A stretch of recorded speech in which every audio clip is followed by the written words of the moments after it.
오늘은 그 교회 다니지 않는 우리 가족들을 초청해서 함께 예배 드리는 날이다 보니 오래전부터 이 날을 기다려 왔습니다. 그리고 이제 교회에 첫 발을 디디는 분도 계실 거고요. 또 아주 수십 년 만에 이제 교회를 찾아오는 분도 계실 텐데, 하나님이 이 종의 입술을 통해서 가장 적절한 말씀이 선포되도록 그렇게 기도했었는데, 그러다가 이제 주신 하나님의 메시지가 바로 오늘 본문입니다. 그래서 저는 오늘 본문 말씀을 가지고 이 행복해지고 싶다, 이런 제목으로 이제 말씀을 전하려고 합니다.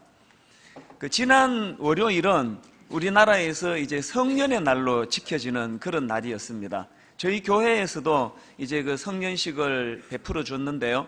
왜 교회가 이제 이런 일을 하기로 했느냐 하면은, 사실 지금 가만히 보면은 이 원래의 이 성년의 날의 이 취지를 지금 벗어나고 있는 것 같습니다. 어느 기사를 보니까 참 마음이 아프더라고요. 이 성년식 당일에요, 이 신촌 같은 이런 젊은이들이 많이 모이는 그곳에는요, 이 모텔 예약이 폭주를 이룬다는 겁니다.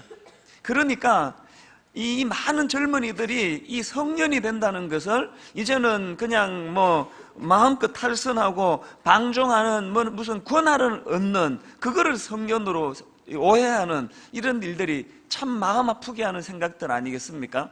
그래서 이제 성년의 날에 이제 교회가 이 아이들이 이 세상 풍조에 휩쓸려 가지 않도록 이제 교회 나름대로의 의미를 가지고 이 행사를 하는 겁니다. 근데 이 성년의 날 행사를 당일 하루만 하는 게 아니고요, 우리 대학부에서 수고를 많이 해줘가지고 한 달 가까이서부터 이 일을 진행합니다. 이제 여기에 신청한 그 신청자들을 대상으로 해가지고 우선 이 멘토를 연결해 줍니다. 이 땅을 살아가면서 좋은 그런 선배, 또 좋은 스승, 이런 만남의 축복이 얼마나 중요합니까?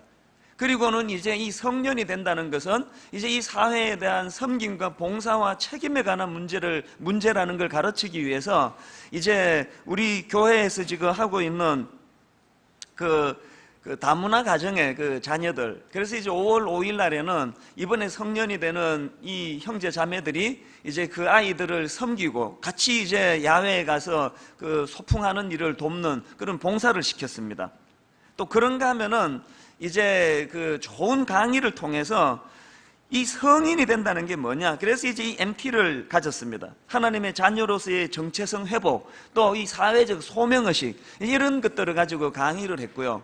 그리고는 이제 이 성년식이 있는 지난 월요일 당일에는 그동안 자기들을 위해서 헌신해 주신 부모님 은혜에 감사하도록 세족식을 거행했습니다. 이게 참 의미가 있는 것 같아요.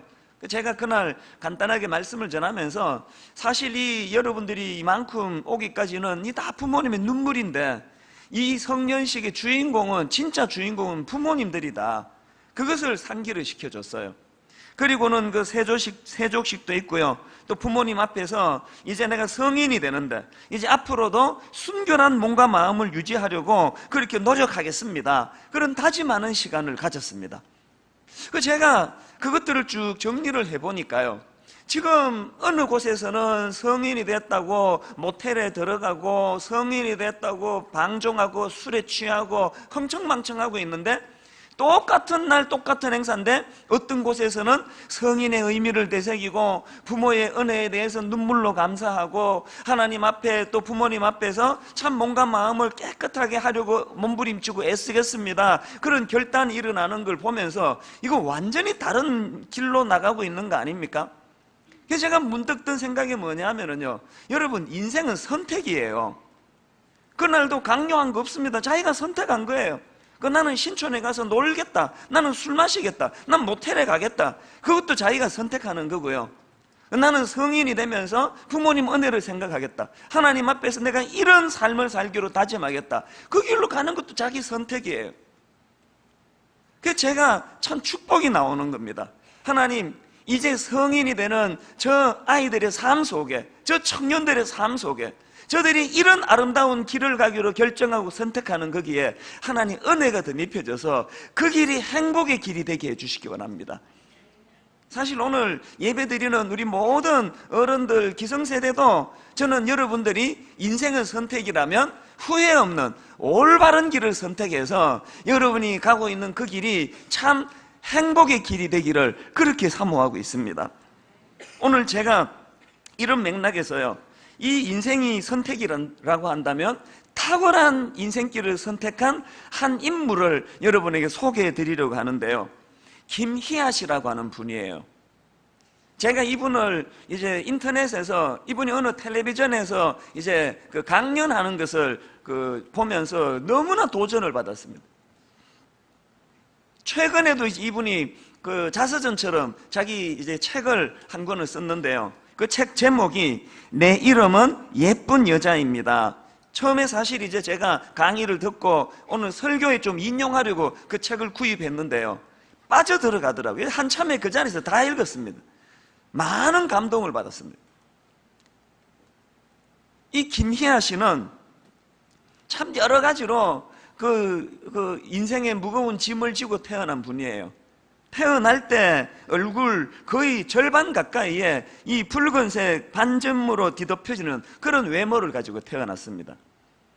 우리나라 같이 이 외모 지상주의 이 사회에서 여자분이 얼굴 절반 가까이 그 붉은 반점으로 태어나는 것 자체는 참 그 어려운 짐이라고 저는 생각하거든요. 게다가 태어나자마자 부모로부터 버림을 받아요. 그래서 보육원으로 버림받아가지고 부모 얼굴도 모릅니다. 엎친 데 덮친 격으로요, 25살 때는 나머지 남아있는 반쪽 얼굴에 암이 오는 경우는 쉽지 않은데 이분에게 얼굴에 암이 왔어요.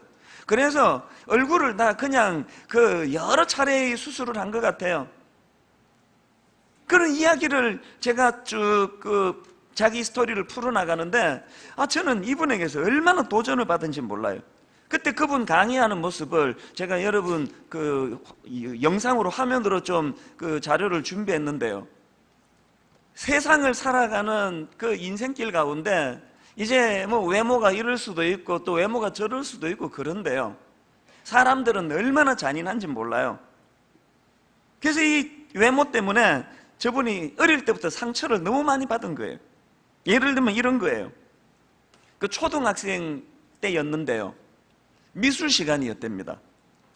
그 선생님이 굉장히 제가 보기에는 그 상식을 벗어난 그런 분이에요.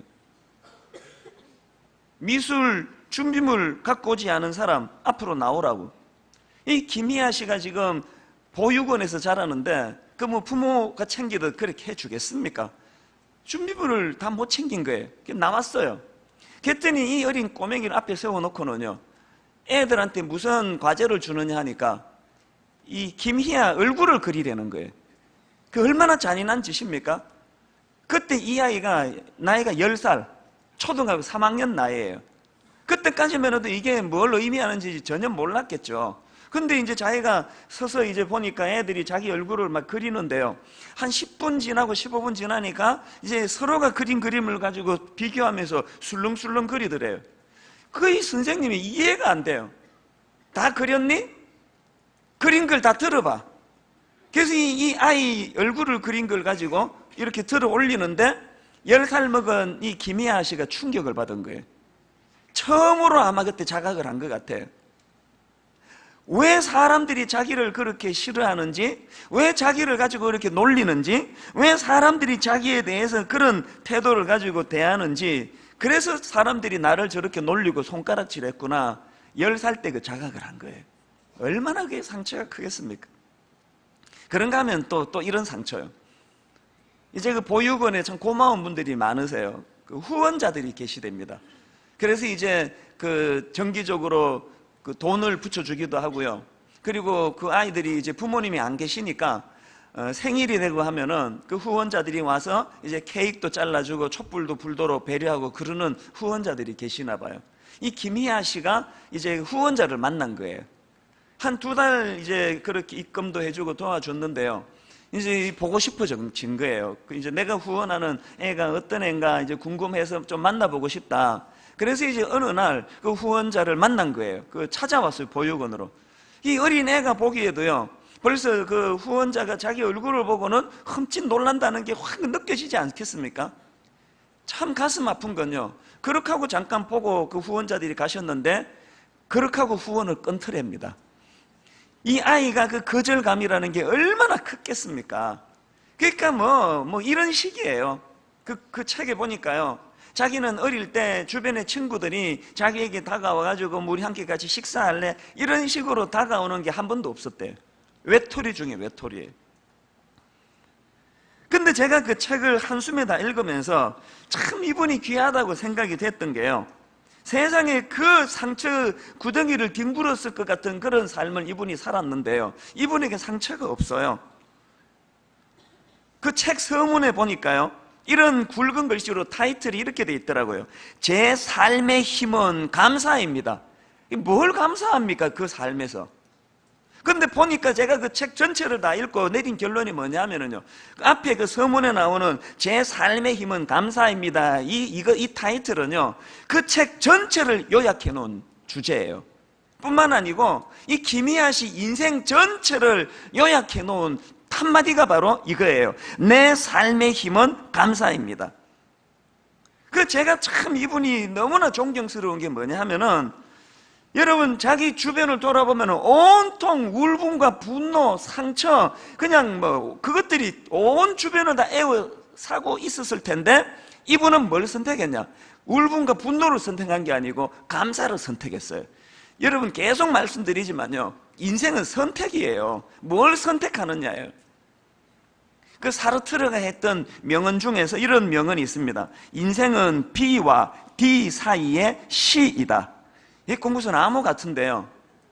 이 B는 뭐냐 하면은 생일을 말하는 벌스고요. 또 D는 죽음을 말하는 데스예요. 그리고 C는 선택을 말하는 초이스예요. 그러니까 이 사르트르가 말하는 인생은 B와 D 사이의 C이다라는 이 말은 인생은 어떤 선택을 하느냐에 따라서 그 인생이 결정된다. 그런 의미를 담은 명언인 것 같아요. 링컨도 비슷한 말을 했는데 이런 말을 했습니다. 사람들은 자기가 행복해지기로 마음먹은 만큼만 행복하다. 이야, 이 명언 아닙니까? 그리고 김희아 씨가 이 명언을 그 삶으로 증명해낸 분 아닙니까? 오늘 여기에요. 지금 이렇게 힘든 분 계시고요. 저렇게 어려운 인생이 계시고요. 버거운 삶을 사는 분이 많으세요. 그런데 저 하나 딱 알아요. 이 중에 어떤 어려운 먹구름이 몰려오는 사람이 있다 할지라도요. 이 중에 김희아 씨보다도 난 더 어려운 삶을 살아왔다. 난 김희아 씨보다 더 많은 상처를 받아왔다. 그런 사람은 이 중에 아무도 없다는 건 제가 알아요. 그런데 여러분, 그 김희아 씨가 자기가 내 삶의 힘은 감사입니다. 그래서 너무 행복하게, 너무 기쁘게 지금 결혼을 해가지고 얼마나 아름다운 가정을 이루고 살아갑니까? 저는 오늘 이런 맥락에서 오늘 본문 말씀을 이런 관점으로 좀 살펴보려고 하는데요. 오늘 본문은 우리가 잘 아는 한 에피소드가 남겨져 있습니다. 우리 12절, 13절 같이 한번 읽어보시겠습니까? 한 마을에 들어가시니 나병 환자 10명이 예수를 만나 멀리 서서 소리를 높여 이르되 예수 선생님이여 우리를 불쌍히 여기소서 하거늘. 여기 나오는 나병은 요즘에는 이제 공식 명칭으로 한센병입니다. 지금 10명의 한센병 환자들이 예수님을 향해서 우리를 불쌍히 여겨 주옵소서 소리치고 있는 거예요. 저는 이 장면이 참 마음을 아프게 하는 거예요. 지금이야 그렇지 않지만 그 당시에는 이 한센병이 불치의 병이었으니까요. 그 10명의 그 병자들이 겪어야 됐던 그 낙심, 그 좌절, 그 절망적인 마음, 이게 그들의 외침 속에 막 묻어나와 있는 거예요. 그런가 하면은 저는 이 12절에 나와 있는 이 한 말씀이요. 예수를 만나 멀리 서서 소리를 높여 이르되. 왜 그들이 주님 가까이 못 다가가고 왜 멀리서 있습니까? 그 당시 사회에서 이 한센병 환자들을 얼마나 잘못 대했습니까? 그래서 이제 이 한센병에 걸리면은 우선 격리를 시켜요. 가장 지금 부모의 또 가족들의 위로와 격려가 필요한 그 순간에 격리를 시켜버려요. 그리고 그 당시 사회가 얼마나 잔인했느냐 하면은요, 이 한센병에 걸린 환자들이 일반인들 사이로 그렇게 들어오면은요, 누구라도 그 자리에서 돌로 쳐 죽이게 돼 있습니다. 그리고는 그게 살인죄에 해당되지를 않습니다. 얼마나 가혹한 사회입니까? 그러다가 보니까 지금 그들이 예수님 가까이 가지를 못하는 거예요. 멀리 서서 소리를 지르는 거예요. 그래서 저는 이 성경에 나와 있는 한센병을 떠올리면요, 항상 제 머릿속에 떠오르는 이미지는 이 고독, 또 고립, 그런 의미가 떠올려져요. 오늘 본문도 마찬가지 아닙니까? 근데 제가 이 본문 말씀을 묵상하다가 문득 무슨 생각이 들었냐 하면요, 오늘 본문에 나오는 10명의 이 한센병 환자들의 코드가, 이미지가 고독, 고립이라면 이건 오늘 우리 현대인들의 이미지하고 이게 너무 비슷하다, 그런 생각을 해요. 오늘 우리 현대인들의 코드가 그 고독 아닙니까? 윗대 어른들보다 지금 밥은 더 잘 먹는지 몰라도, 맛있는 거 더 많이 먹는지 몰라도, 문화는 누리는지 몰라도, 여러분, 우리가 윗대보다 더 고독한 세대예요. 이게 참 모순 같아요, 보니까. 지금 보니까 이 소통의 도구는 얼마나 많습니까? 이게 지금 카톡 이런 걸 보면은 시도 때도 없이, 옛날엔 제가 전철 타면은요, 다 졸고 있었는데 요즘은 다 두들기고 있어요. 그 카톡하고 있는 거예요. 우리 집에 그 애들도 보니까 이게 조그마한 것들이 하여튼 계속 두들겨요. 쉴 틈이 없어요. 그 카톡인가 그런 거 한다고, 카카오톡인가 카톡인가 같은 말이네요. 저는 그 카톡인가 하지도 않아요. 그래서 제가 한 번씩 애들한테 이렇게 얘기해요. 목회는 내가 하는데 바쁜 건 니들이 더 바쁘다. 그 무슨 사업이 그렇게 바쁘냐, 누구랑 그렇게 교제하느냐. 지금요, 기계는 전 세계 사람들하고 다 소통할 수 있도록 다 뚫려 있는데 고독은 더 심해집니다. 더 많이 외로움을 느껴요. 저는 이런 면에서는 본문에 나오는 그 10명의 그 한센병 환자들을 이 고독, 또 격리, 이런 코드로서 살펴보고 있는데, 자, 여러분, 근데 우리 이거 아셔야 됩니다. 고독은요, 하나님의 창조 질서에 어긋나는 감정이에요. 최근에 제가 이런 제목의 머리 기사를 봤는데요, 한적하고 외딴 전원주택, 치매 환자에겐 최악, 이런 기사가 있더라고요. 이게 뭐냐 보니까요, 이제 어떤 가정에 치매를 앓고 있는 홀어머니가 계셨습니다. 그 자녀들이 효자예요. 그래서 이제 어머니를 잘 모시기 위해 가지고 강원도에 있는 이 별장으로 어머니를 모셨습니다. 근데 그렇게 공기 좋고 한적하고 조용한 곳으로 어머니를 모셨더니 상태가 악화되더라는 거예요. 그 기사에서 그 딸이 이제 그 어머니에 대한 이런 인터뷰한 내용을 옮겨놨는데, 그 딸이 이렇게 이야기했습니다.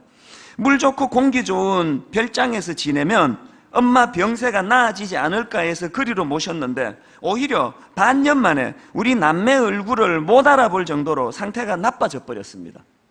그래서 이제 다시 어머니를 모시고 복잡한 서울로 왔습니다. 그리고는 이제 그 어머니를 모시고 매주마다 함께 외출도 하고 또 치매 센터에도 모시고 가고, 그렇게 했더니 정상이 좋아지고 있더라는 거예요. 우리 생각에는 그렇게 공기 좋고 물 좋고 조용하고 한적한 곳에 가면 정신적으로 쉼을 얻어가지고 이게 건강해질 것 같은데 그 악화가 되고, 또 우리 생각에 복잡한 서울로 모시고 와가지고 이건 더 복잡할 것 같은데 오히려 정상이 더 좋아지더라는 거예요. 우리 생각과 이게 정반대더래요. 왜 그럴까요? 저는 전문가는 아니지만 정답을 뻔히 알고 있습니다. 왜 그런지 아세요? 정답이 없는 게 정답이에요. 왜 그런지 아세요? 이렇게 말씀을 드리면요, 그냥 우리는 그렇게 지원받은 존재예요. 우리는요, 호의호식하고 무슨 남들 안 가는 한적한 곳에 공기 좋은데 그런데 기거해서 행복한 존재가 아니고요, 우리는 더불어 함께 같이 교제하고 나누고 함께 울고 함께 웃고 이러면서 행복을 느끼는 존재로 우린 그렇게 지원받은 존재예요. 그렇기 때문에 고독은요, 하나님의 창조 질서에 그거는 어긋나는 감정이에요. 우리가 잘 아는 창세기 2장 18절을 한번 보십시오. 여호와 하나님이 이르시되 사람이 혼자 사는 것이 좋지 아니하니 내가 그를 위하여 돕는 배필을 지으리라 하시니라. 가정을 주신 것도요, 하나님께서 인간의 고독을 방치하지 않으시는 하나님의 배려예요. 그래서 여러분이 가정에 이제 부부가 또 자녀와 가정을 이룬다 할 때는 그 가정 안에서는 고독이라는 게 자리 잡으면 안 됩니다. 제가 이게 좀 우스갯소리는 좀 썰렁하긴 한데요, 이런 맥락에서 여러분 이렇게 배우자를 이상한 사람을 만나가지고 맨날 사고치고 내 속을 뒤집어 놓고 그냥 불안불안하게 만드는 그런 배우자를 만나셨으면 그건 대박이에요. 저렇게 불안불안한 남편을 만나가지고 여러분 고독할 겨를이 어디 있습니까 지금. 그래서 이제 그런 남편하고 이렇게 살면 치매도 안 와요. 계속 수습하고 뒷바라지 하느라고 그러고 보면은 고독하지가 않아요. 저도 지금 뭔 소리 하는지 저도 정확하게 잘 모르고 있습니다만 어쨌든 그렇기 때문에 여러분 혹시나 이 땅을 살아가는데요, 이유 없이 내가 지금 고독합니까? 마음이 허전하세요? 이 텅 빈 들판에 혼자 서 있는 것 같은 그런 느낌이 찾아오십니까? 그때는요 여러분 하나님 찾을 때예요. 누구도 채워주지 못해요. 저는 결혼하면 내 마음의 빈자리가 다 채워질 줄 알았어요. 너무 외로웠거든요. 이민 생활하다가 혼자 나와가지고 총각으로 33살까지 살 때까지 혼자 지내는 게 너무 외로웠거든. 결혼하면은 그거 없어질 줄 알았어요. 한 90%는 없어지는데 결혼해도 10%의 고독은 안 없어지더라고요. 애가 없어서 그러나? 그래가지고 막 열심히 낳아가지고 셋이나 낳았거든요. 저를 너무나 도와주는, 한시도 쉴 틈 없이 생각기를 만들어주는 새아이를 낳아 기르는데도 이 10%의 고독은 안 없어져요. 제가 깨달은 게요, 결혼한다고 없어지는 게 고독이 아니고 자식 많아진다고 없어지지 않는 게 고독이고요, 이 고독은요 하나님으로 채워지는 자리더라고요. 여러분 마음에 공허가 있고 고독이 있고 허전하시면 그때는 하나님 찾을 때예요. 오늘 본문에 10명의 한센병에 걸린 이분들이 이제 주님을 찾아서 주님께 소리를 지르며 우리를 불쌍히 여겨달라고, 그래서 이제 그 문제가 해결함을 받습니다. 자, 14절을 한번 보시겠습니까? 같이 읽습니다. 보시고 이르시되 가서 제사장들에게 너희 몸을 보이라 하셨더니 그들이 가다가 깨끗함을 받은지라. 해피엔딩이에요. 근본적인 문제가 해결이 됐어요. 치유를 받았습니다. 이제는 사람들 사이에 섞여도 돌에 맞아 죽지 않습니다. 근데 여러분 오늘 이 본문은요 이렇게 하고 끝나는 본문이 아니에요. 하나님이 이 본문을 여기 기록하실 때 이걸 목적으로 기록하신 게 아니에요. 진짜 목적은 그 다음 나와요. 그래서 제가 이걸 가만히 묵상을 해보니까요, 이게 2막짜리 연극이에요. 2막짜리. 지금 방금 1막이 끝났을 뿐이에요. 그래서 이제 연극을 제가 생각해 보니까 1막인데요, 거기에 10명의 이 나병, 한센병 환자들이 이제 등장을 했고요, 고침을 받아가지고 막 기뻐서 그냥 깡충깡충 춤을 추는 것으로 이제 1막이 끝이 나요. 그렇게 하고 이제 한 15분 휴식 시간, 이제 화장실도 다녀오고 이렇게 하고 이제 2막으로 들어갑니다. 2막으로 들어갔는데 분위기가 완전히 바뀌었어요. 10명의 고침받은 그 환자들 다 퇴장하고 한 명만 남았습니다. 그 한 명 남은 환자가 예수님께 머리를 조아리며 너무 기뻐서 감격하고 감사를 표합니다. 이게 2막이에요. 근데 여러분 이렇게 1막과 2막이 다 끝나고요, 전체적으로 이 에피소드를 마무리하는데 결론이 어떻게 맺어지느냐, 굉장히 중요한 포인트예요. 자, 19절을 보세요. 이런 결론을 주님이 내려주십니다. 19절, 그에게 이르시되 일어나 가라, 내 믿음이 너를 구원하였느니라 하시니라. 이 부분을 제가 그 2000년도에 번역된 킹 제임스 버전을 보니까요 이렇게 돼 있어요. Has made you whole. 이걸 직역하면 이런 뜻 아닙니까? 너의 믿음이 너를 온전하게 만들었다. 제가 이 대목을 가지고 어떤 깊은 깨달음을 얻었냐 하면요, 우리 미련한 우리 생각으로는 우리가 온전함을 얻게 되는 건 뭐예요? 근본적인 문제. 나 한센병에 걸렸는데, 그래서 섞이지도 못했는데 돌에 맞아 죽을 뻔한 게 여러 번인데 이 문제가 1막에서 내가 해결이 됐다, 이거면 충분하다. 우리는 그렇게 생각하는데 주님의 시각은 그게 아니에요. 네가 한센병 고침받은 그것이 겉으로 보기에는 완성 같지만 진짜 완성은 2막에 있다는 거예요. 그게 뭐라고요? 감사라고 하는 도구를 통해서 주님 앞에 나아가 그분과의 관계를 맺어 나가는 이것, 이게 2막이라는 거예요. 그리고 여기까지가 비로소 완성의 자리라는 거예요. 제가요 지난주 중에 이 부분을 묵상하다가 깨닫고 나서 내가 하나님께 많이 반성했어요. 지금 내 목회가 1막에만 치우쳐 있는 목회가 아닌가. 기도받으러 오는 게 다 그거 아닙니까? 한센병 좀 고쳐달라고? 경제적으로 어려운데 물질 좀 주님 달라고? 내가 지금 암에 걸렸는데 이것 좀 고쳐달라고? 내 가정이 지금 위기를 만났는데 회복되게 해달라고? 온통 내 목회의 이 초점이 지금 일막에만 머물고 있지 않는가? 그래가지고요, 사실 많은 일도 일어나요. 여러분이 일막에 나오는 그 10명의 그 한센병 환자들요, 그 믿음 좋은 사람들이었어요. 요즘으로 치면 순종의 인물이었어요. 주님이 제사장에게 보이라 그랬을 때 한 명도 예외 없이 10명 다 주님 말씀에 순종했습니다. 그런데 주님이 뭐라 평가하세요? 그것만으로는 온전하지 않다는 거예요. 이막으로 건너가야 된다는 거예요. 인간의 행복이라는 거는 그런 가시적인 병이 치유받고 인간적으로 보는 그런 껍데기가 교정받는 게 아니고, 뭐로? 감사를 선택해서 그 감사를 도구로 주님 앞에 나가는 거기까지가 완성이라는 거예요. 한국교회의 근본적인 문제가 여기 있는 걸 저는 발견했습니다. 왜 이렇게 우리가 욕을 얻어먹습니까? 우리는 일막만 추구하는 신앙생활 아닙니까? 일막만 해결되면 만족하는 인생 아닙니까? 우리가 바로 이 9명의 한센병 환자를 양산해내는 한국교회의 현실 속에 우리도 거기에 담겨져 있지 않습니까? 감사라는 건 없고 그저 기계적으로 시키는 대로 순종하고 떡고밀이나 얻어먹으려고 하는 여기에 우리의 이 천박함이 있다는 거예요. 여러분, 주님이 보시는 완성은 일막의 병고침이 다가 아니에요. 감사를 선택해서 그 감사라는 통로로 주님과 교제하는 자리로 나가며 주님께 머리를 쪼아리는 자리로까지 가는 거기에 비로소 주님께서 내 믿음이 너를 구원하였다, 완성이 일어나는 줄로 믿습니다. 이런 맥락에서 저는요, 오늘 본문을 가지고 두 가지 권면을 드리고 싶어요. 첫째로는요, 여러분, 우리 삶 속에서 감사를 선택하는 그런 인생이 돼야 된다는 거예요. 여러분이 감사라는 도구는요, 우리 하나님과의 관계 회복의 필수적인 도구예요.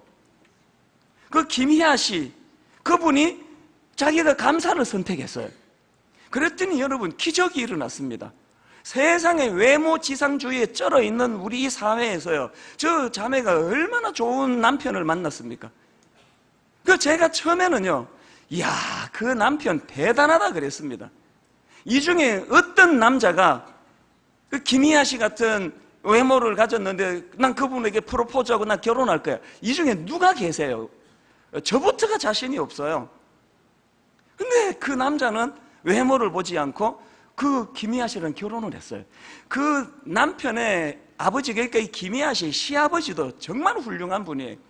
여러분, 저 자매가요, 이제 시댁 어른에게 결혼 승낙을 받으러 간다고 할 때 얼마나 두려웠겠습니까? 누가 그걸 찬성하겠냐 생각하는데, 그렇게 두려워하니까 그 남자친구가 딱 한마디 했대요. 멋있는 남자예요.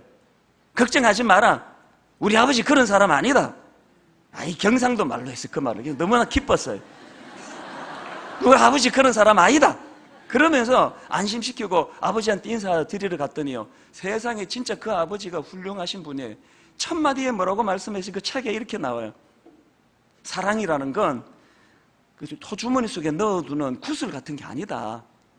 외모가 뭐 중요하냐 그 얘기예요. 행복하게 잘 살아라. 이야, 그래서 저는 참 그 시아버지도 너무 멋있고요, 그 남자도 너무 멋있다 생각했는데, 근데 사실 제가 이걸 가지고 좀 묵상을 해봤어요. 이 목사는 하여튼 뭐 시도 때도 없이 묵상하는 사람이니까요. 성경도 묵상하고요, 남의 인생도 묵상하고 남의 가정도 묵상하는데, 내가 그 가정을 묵상을 해봤더니요, 놀라운 걸 하나 발견했어요. 그 남편도 훌륭한 건 사실이에요. 근데요, 그 남편의 훌륭함만으로 결혼한 거 아니에요. 가정은 동정으로 되는 게 아니에요. 그 남자가 진짜 원해서 결혼했습니다. 제가 묵상한 결과예요. 무슨 뜻입니까? 이 김희아 씨가 감사를 택했어요. 감사를 가지고 하나님 앞으로 나오지. 그 책에 보면은요, 자기가 그런 어려움 속에도 감사로 행복의 길을 갈 수 있었던 원인을 자기는 두 가지로 분석해요. 하나는 선천적으로 타고난 긍정적인 마인드고요, 그리고 또 하나가 하나님 향한 믿음이라고 자기가 그러더라고요. 여러분, 우리가 믿는 그 하나님, 이 자매가 믿는 하나님 같은 하나님이에요. 그렇게 이 자매가 감사를 택해서 하나님 앞으로 나갔더니 이 여자분이 점점 매력적이 돼가는 거예요. 한번 상상해 보세요. 처음에 만났을 때는 좀 당황스럽고 어이구 얼굴에 반점이 많고 또 이제 25살 연애 중에 얼굴에 막 그 암으로 얼굴을 대수술하고 그래서 그 외모가 좀 처음에는 당황스러웠지만 근데 데이트를 해보니까 감사를 택한 이 자매니까요 매력적인 거예요. 늘 긍정적이고 늘 밝고 그러니까 데이트하고 나면은 이 남자분이 기분이 좋은 거예요. 마음이 막 치유가 되는 거 아니겠습니까? 결혼을 여러분 억지로 강제로 했겠습니까? 만나면 만날수록 이 얼굴이라는 건요 처음 볼 때 이게 뭐 영향을 주는 거지 이제 얼굴은 그대로 그냥 깔고 가는 거 아닙니까? 여러분이 지금 내 얼굴 보고 설교 들으러 오는 건 아니잖아요. 점점 이 자매가 매력적이다 보니까 그래서 결혼하는 자리까지 간 거예요. 제가 이런 상상을 해봐요. 이 자매가요 울분을 선택했다면 감사 대신에 그래서 데이트하면은 맨날 이놈의 세상 내가 불질러 버리고 싶다 그러고 하여튼 이 세상은 내가 내 복수할 거라 그러고 막 얼굴에 막 분노의 분노에 막 그 표정을 짓고 그러면요 한 번 데이트하고 다시는 안 만나려 그래요. 지금 무슨 말을 하고 싶은지 아시겠죠? 여기에 보면은요 너무너무 예쁜 자매들은 거의 없고요 그냥 하여튼 좀 예쁘장하게 생긴 자매들이 몇 명 있는데요 저렇게 이쁜 얼굴을 가지고 얼굴에 그냥 불평과 원망으로 자기 매력을 갉아먹는 그런 자매들을 보면은 정말 바보예요. 정말 여러분 우리 인생은요 감사거리가 넘쳐서 감사하는 게 아니고 내가 감사를 선택하는 거예요. 그리고 그 감사를 내가 선택할 때 이 히야시처럼 그래서 그 책의 맨 마지막에요 너무나 감동적인 하나가 나오고 책이 끝이 나는데 이제 이 자매가 텔레비전에 나와서 이제 30분 강연을 했습니다. 이거 풀 강의한 거를요 이제 오늘 오후에 우리 교회 홈페이지에 올려드리려고 해요. 꼭 와서 다 들어보세요. 너무나 감동을 받았거든요. 그래서 이제 이 자매가 막 알려졌는데 기적이 일어났어요. 어느 병원에서 연락이 왔습니다. 얼굴 수술해 주겠다고, 얼굴 치료해 주겠다고. 이게 여러분 이 자매에게 이게 꿈에도 소원 아닙니까? 근데 그것 가지고 이분이 고민을 해요. 그리고 자기 아는 분에게 상의를 해요. 어떤 결론을 내리는지 아십니까? 성형 수술 안 받기로 했습니다. 뭘 깨달았을까요? 일막이 해결되는 것으로 인생은 행복할 수 없다. 그걸 깨달은 거 아니에요. 이미 나는 행복한데. 그래서 그 책의 맨 끝에 이래요. 이 얼굴을 뒤덮는 붉은 반점의 모습을 가진 그게 나다. 그게 내 존재다. 그걸 수용하고 감사의 길로 나아갈 때 그 남편이 너무 훌륭해요. 수술하지 마라 그래. 내가 뭐 너 얼굴 이랬을 때는 결혼 안 했나? 뭐하러 고생하느냐? 하지 마라. 저는 여러분의 삶 가운데 너무나 기공자처럼 태어나서 감사하는 인생이 아니라 그렇게 어렵고 열악한 환경 속에서도 감사를 선택했기 때문에 행복한 여러분 되시기를 바랍니다. 그런가 하면 두 번째로요, 우리가 꼭 기억해야 되는 게 뭐냐, 그 올바른 선택을 돕는 분이 예수님이라는 사실이에요. 제가 오늘 본문을 묵상하다가 깨달았던 중요한 게 뭐냐 하면은 우리 예수님이 우리를 위해 해주실 수 있는 게 두 가지더라고요. 하나는 일막에서 병을 치유해 주시는 분, 내 문제를 해결해 주시는 분, 우리가 기도할 때 하나님은 응답해 주시는 그런 주님이세요. 그런가 하면 두 번째로 주님이 하시는 일이 뭐예요? 이막에서 진정 감사의 길로, 행복의 길로 우리를 인도해 주시도록 가르쳐 주시는, 이 티칭해 주시는 예수님의, 우리 생각을 교정시켜 주시는 주님. 오늘 김희아 씨가 어릴 때부터 버림받고 그런 상처 구덩이를 살아갔지만 그 책에서 자기가 고백하는 것처럼 내가 가진 이 믿음, 내가 가진 이 신앙의 힘, 내 안에 계시는 주님이 나를 인도해 주셨기 때문에 나는 감사를 선택할 수 있었다. 여러분 모두가 다 이런 고백을 하게 되시기를 바랍니다. 여러분 마음에 지금 불행감을 느끼는 분 계세요? 여러분이 느끼는 그 불행감을 느끼게 만드는 환경 때문에 불행한 게 아니라 나는 불행할 수밖에 없는 환경이라고 결정한 여러분의 마음 때문에 불행해지는 거예요. 저는 오늘 결론을 맺으면서 저분의 강의를 압축을 해서 요약을 해서 영상으로 만들어 봤는데요, 김희아 씨의 그 입술 속에 함께 하시는 하나님을 좀 느껴보시기를 바랍니다. 영상을 보시고 이제 오늘 말씀을 마무리하도록 하겠습니다. 부모에게 버려진 상처는 씻을 수 없는 아픔이었습니다. 아마 얼굴의 모반 때문에 키울 수 없는 상황이 되지 않았을까. 그래서 어쩔 수 없이 저를 남들과 다른 외모 때문에 늘 고개를 숙여야 했던 그녀. 사람들이 예뻐서 쳐다보는 눈빛이랑 모습이 이상해서 쳐다보는 눈빛이 달라요. 고개를 들고 다니기보다는 고개를 많이 숙이고 다녔겠죠. 그런 그녀를 사랑해주는 가족이 있어 더 이상 아프지 않습니다. 위에서 내려다본 아기의 모습에서 제 모습을 봤거든요. 엄마가 얼마나 마음이 아팠을까. 낳아주시고 빨리 혼자 일찍 살아갈 수 있게 해준 것에 대해서 감사해요. 저에게 아픔이 없었다면 감사를 몰랐을 것입니다. 저에게 슬픔이 없었다면 기쁨도 몰랐을 것입니다. 비록 좌절과 아픔에는 우리가 힘들고 어려운 것만 있다 보일지는 모르지만 저는 그 속에서 감사의 씨앗을 발견했습니다. 저는 좌절로는 이 세상을 살아갈 수가 없었어요. 어떻게 해서든 감사를 찾아야만이 살아갈 수가 있었어요. 저의 얼굴 암이라는 게 여기에 오지 않은 게 너무너무 감사했고요. 이 암이라는 게 비록 저는 거울을 봐야만 보이지만 남들이 저의 모습을 눈빛으로 네 모습이 어떻다라는 걸 말을 해주지만 저는 이 모습에서 아픈 것보다 감사한 것을 더 많이 찾습니다. 그래서 저는 부모님에게 말씀드리고 싶습니다. 어머니, 당신은 저에게 이렇게 큰 복점을 주셨습니다. 어머니, 당신은 저에게 생명을 주셨습니다. 엄마, 이렇게 태어나서 정말 죄송하고요. 엄마, 저를 낳아주셔서 감사합니다. 그리고 엄마, 정말 엄마라고 방송으로 이렇게 불러볼 수 있게 해주셔서 감사드리고요. 엄마, 그리운 만큼 엄마 당신을 사랑합니다.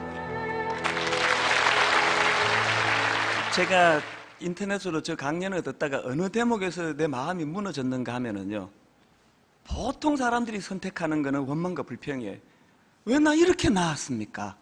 저 자매가 감사를 택하고 나니까 엄마 이렇게 태어나서 너무 죄송해요. 그러면서 감사를 표현하는 거예요. 저는 저 자매를 움직이는 저 자매 안에 계시는 우리 주님이 우리 안에도 계시다고 믿습니다. 감사할 게 너무 많아서 감사하는 인생이 아니고 거기서 감사를 찾아내고, 그래서 그 감사로 견인되는 그런 하나님의 자녀로서의 삶을 살아가시는 여러분 되시기를 바랍니다. 저는 오늘 이 말씀을 준비하면서요, 이 찬양이요, 우물가의 여인처럼 난구했네. 성경에 나오는 이 여인은요, 기구한 운명을 가진 또 다른 한 여인이에요. 가정에 실패했어요. 많은 남편이 자기를 거쳐갔지만 지금 고독하게 혼자 삽니다. 도덕적으로 어려움이 있어서 자신감을 잃어버리고 사람 많은 대인 기피증에 걸려있는 자매예요. 그런 그를 만나주신 주님, 우물가의 여인처럼 난 구했네. 헛되고 헛된 것들을 오늘 찬양 가운데 살아계신 주님이 우리를 만나주시기를 바랍니다. 같이 찬양하십니다. 우물가의 여인처럼 난 구했네. 뭘 구했습니까? 헛되고 헛된 것들을. 그때 주님 하신 말씀, 내 세매와 생수를 마셔라. 여러분 마음이 허전하세요? 비어 있으세요? 오 주님 채우소서. 나의 잔을 높이 듭니다. 하늘 양식 내게 채워주소서. 넘치도록 채워주소서. 많고 많은 사람들이 찾았었네. 여러분 이 세상 사람들이 추구하는 게 뭔지 아시잖아요. 헛되고 헛된 것들을, 주 안에 감추인 보배, 주 안에 이러한 것과 난 비길 수 없네. 여러분 고독하세요. 오 주님 채우소서. 나의 잔을 높이 듭니다. 하늘 양식 내게 채워주소서. 넘치도록 채워주소서.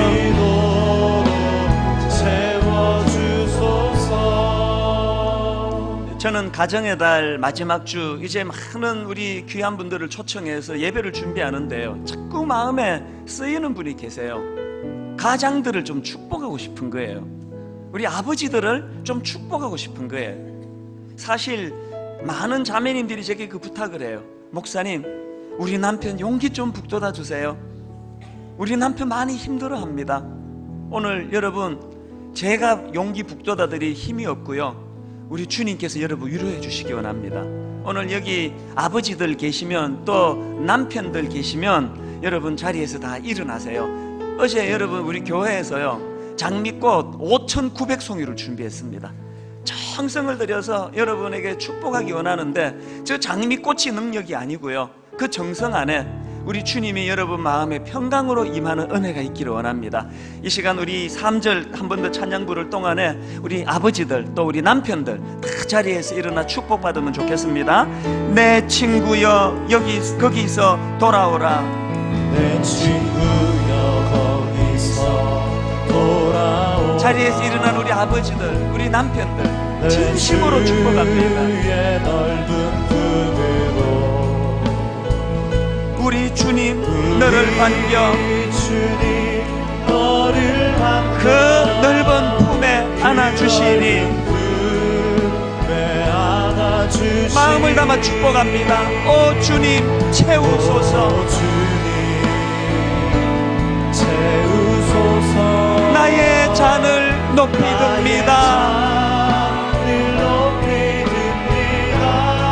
하늘 양식 내게 채워주소서. 넘치도록 채워주소서. 다시 한번 간절히 갈망합니다. 오 주님 채우소서.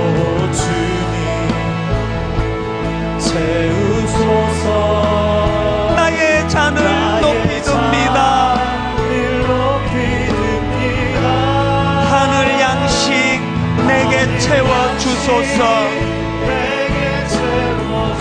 넘치도록 채워주소서. 우리 자리에서 일어난 우리 아버지들입니다. 우리 남편들입니다. 이 시간 한번 기도할 때 하나님 오늘 성령이 저들을 만져주시고 위로해 주셔서, 여러분 믿음은 이론이 아닙니다. 내가 누리는 거예요. 내가 경험하는 거예요. 오늘 이 시간 하나님의 위로를 경험하는 기적이 일어나기를 원합니다. 축복하면 우리 같이 한번 기도하시겠습니다. 살아계신 하나님 아버지, 자리에서 일어난 우리 남편들, 자리에서 일어난 우리 가장들, 우리 아버지들, 아버지 저들 마음속에 무슨 아픔이 있는지, 저들 마음속에 무엇을 가지고 실험하는지 하나님 저희는 알지 못합니다만 주님 아시오니 아버지 그 마음을 만져주시옵소서. 그 마음을 위로하여 주시옵소서. 하나님 허전한 그 마음의 빈자리, 아버지 텅 비어있는 그 마음의 빈자리, 아버지 그 자리는 하나님의 자리인 줄로 믿습니다. 공허함이 사라지고 고독함이 사라지고 고립감이 사라지고 우리 주님과 더불어 아버지 기뻐 인생의 길을 누릴 수 있는 은혜 주시기를 원합니다. 하나님 감사의 자리로 그렇게 나아가기를 원하오니 하나님 인도하여 주시옵소서.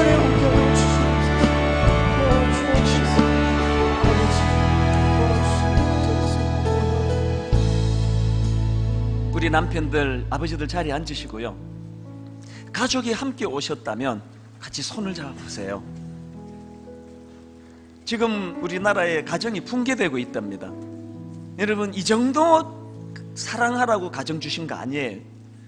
이 시간 가족이 손을 잡고 부부가 손을 잡고 오늘 내가 정말 중요한 걸 깨달았습니다. 조건이 맞아서 감사한 것이 아니고 감사는 내가 선택하는 거예요. 내가 감사하기로 선택하면 하나님은 거기에 은혜 주실 줄로 믿습니다. 특히 우리 자녀들을 위해서 기도해 주시기 바랍니다. 혼미한 이 세상에 하나님, 우리 청소년들, 우리 대학생들, 우리 청년들, 하나님 혼미하지 않는 감사를 선택하는 그런 귀한 아들, 딸 되게 하여 주시옵소서. 우리 가정을 축복하며 우리 합심해서 같이 기도하시겠습니다. 하나님 아버지, 이 예배를 통하여 가족이 손을 잡고 서로 눈에 눈물을 닦아주면서 하나님 감사를 선택하기로 결단하면서 그렇게 하나님 의지하며 한 걸음 한 걸음 나아가기를 원합니다.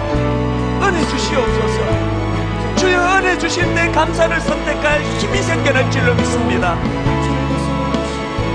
서로를 긍휼히 여기며 서로를 불쌍히 여기며 서로의 눈에 눈물을 닦아주면서 하나님, 우리는 고독의 문제를 해결하기 위하여 주님이 주신 가정을 인식하고 서로 섬기고 사랑하고 아버지 하나님 용서하고 용납하면서 그렇게 나아가는 가정이 되도록 함께하여 주시옵소서.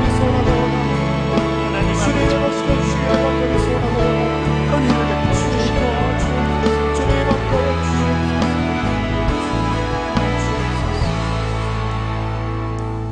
여러분, 우리 한 가지 더 기도해야 돼요. 내 가정만을 위해서 기도하는 이기적인 것 하나님 원치 않으세요. 저는 이 가족 예배를 준비하면서 자꾸 마음에 쓰이는 분들이 여러 분 계셨어요. 남편 없이 홀로 자녀들을 책임지고 계시는 우리 어머니가 있는 그 가정, 정말 축복하기를 원합니다.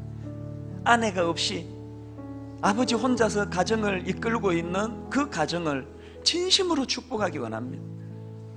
그런가 하면은 이런저런 아픈 이유 때문에 이혼을 경험한 가정, 잘하려고 했는데 잘할 수가 없어서 그렇게 눈물 짓고 있는 그런 형제님 자매님이 마음에 계속 쓰이도록 하나님이 마음을 주세요.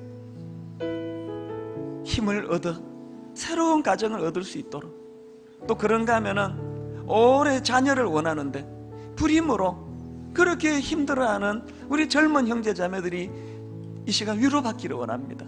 하나님, 태를 열어주시고 아버지, 1막에서의 그 축복도 허락하여 주시옵소서. 그리고 2막의 축복도 우리 가정에 부어주시기 원합니다. 우리 주변에 이런저런 주님 앞에 기도해야 될 우리 가정들을 품고 우리 잠깐 기도할 때 거기에 중보기도의 축복이 나타나기를 원합니다. 같이 기도하시겠습니다. 하나님 아버지, 홀로 가정을 책임지고 있는 우리 자매님들, 우리 어머님들 축복합니다. 남편 없이 자녀들을 기를 때 거기에 너무나 아름다운 열매가 자녀들에게 일어나도록 인도하여 주시옵소서. 하나님, 아내가 없이 아버지 혼자 가정을 책임지는 그 가정을 주님 인도하여 주시고 동일한 은혜가 있게 하여 주시옵소서.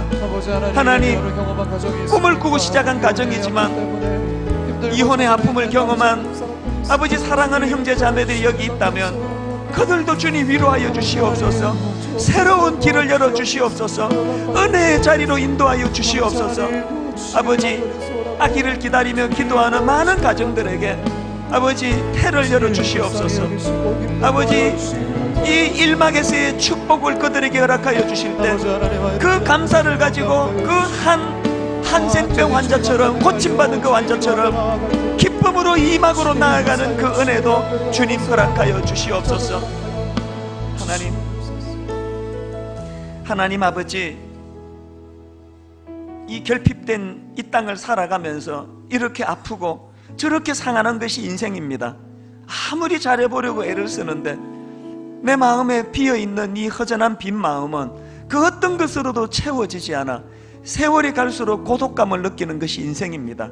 오늘 주님, 그 빈자리가 바로 하나님의 자리인 것을 깨닫게 해주셨사오니 영안을 열고 주님 만나는 사건이 일어나게 하여 주시옵소서. 인생은 선택입니다. 감사를 선택하는 저희 되게 하여 주시옵소서. 그 김희아 자매를 만나주신 하나님이 내 하나님이오니 저에게도 동일한 아버지 그 아름다운 선택이 일어나도록 함께 하여 주시옵소서. 이 자리에 모든 가정들 주님 이름으로 축복하오니 은혜 넘치는 가정 되게 하여 주시옵소서. 예수님 이름으로 기도드립니다. 아멘. 여러분, 가정의 달 마지막 주간에 우리 이 찬양을 빼놓을 수가 없습니다. 감사해요. 깨닫지 못했었는데 뭘 깨달았습니까? 내가 얼마나 소중한 존재라는 걸, 이걸 우리는 그동안 모르고 있었습니다. 우리 찬양같이 부를 때 성령님이 우리 마음에 지식의 하나님이 우리와 함께 하심으로 이것을 깨닫는 은혜가 있기를 바랍니다. 함께 찬양하시겠습니다. 감사해요. 깨닫지 못했었는데. 감사해요.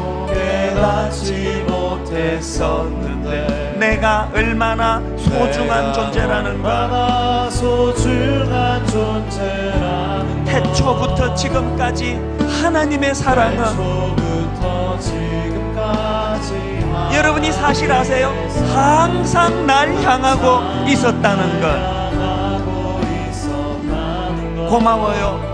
그 사랑을 가르쳐준 당신께, 그 사랑을 가르쳐준 당신, 주께서 허락하신 당신께, 허락하신 당신께 그리스도의 사랑으로 더욱 섬기며 그리스도의 사랑을 또 이제 나도 세상에 전하리라. 이제 나도 세상에 여러분, 이 사실을 확신하시기 바랍니다. 당신은 사랑받기 위해, 그게 다가 아니에요. 그리고 그 사랑 전하기 위해 주께서 택하시고 이 땅에 심으셨네. 또 하나의 열매를 바라시며, 우리 다 자리에서 일어나셔서 옆에 모든 분들을 축복합니다. 당신은 사랑받기 위해, 그리고 그 사랑 전하기 위해 주께서 택하시고 이 땅에 심으셨네. 또 하나의 열매를 바라시며, 또 하나의 열매를 바라시며, 하나의 열매